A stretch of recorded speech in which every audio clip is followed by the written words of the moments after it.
First, any updates on where things stand on negotiations? Does the President plan on going to the Hill today?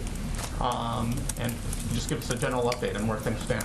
Sure. Well, last night, as you all know, the President met with Senator Sinema and Senator Manchin in the Oval Office and continued to make progress on finalizing details as we work toward an agreement.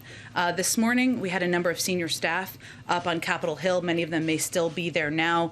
Steve Ricchetti, Louisa Terrell, Brian Deese, and others of the key negotiators, Susan Rice as well, I believe, were up there having conversations with members to move the ball forward. The President remains open to going up to the Hill. We haven't made a decision to do that, and we are making decisions hour by hour on what would be most constructive to move things forward. Many of the President's progressive allies have come around or seem to be coming around to the idea that you can't let the perfect get in the way of the good. That said, just outside the White House, some young environmentalists are holding a hunger strike because they believe that the bill has been, or where things stand, that the bill could be weakened to an unacceptable degree. What's the President to those young people and others that feel that this has been watered down too much and that perhaps the President should have been more publicly engaging in debate with Senator Manchin and Senator Sinema? The reconciliation package they're protesting, or the infrastructure bill, or all of it? The reconciliation.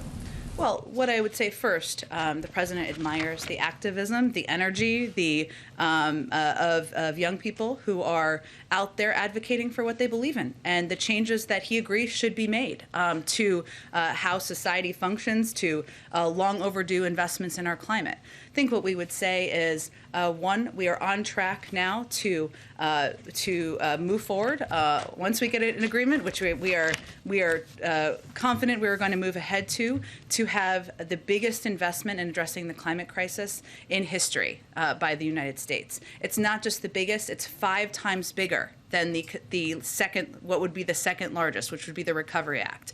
This is would be a historic investment and something that would make have enormous impact on addressing these issues. And I would note that, and I don't know all of the things that are of concern to them, but since you asked me about the framing, and I don't know if climate is one of them, but I assume it might be, so let me start there, is that what we're talking about here is creating targeted manufacturing credits that will help grow domestic supply chains for solar, offshore, and onshore wind, expanding access to rooftop solar and home electrification, expanding grants and loans to rural co-ops to boost clean energy and energy efficiency, expanding grants and loans in the agricultural sector, and we are talking about a historic effort to make critical investments in environmental justice, something that is long overdue, that is central, that is important to the President, important to our climate and our clean energy team. I'd also note that there's been some reporting about this as well, and I don't know if they were talking about childcare. I don't know if young people are. I'm happy to hear that, but maybe they were. But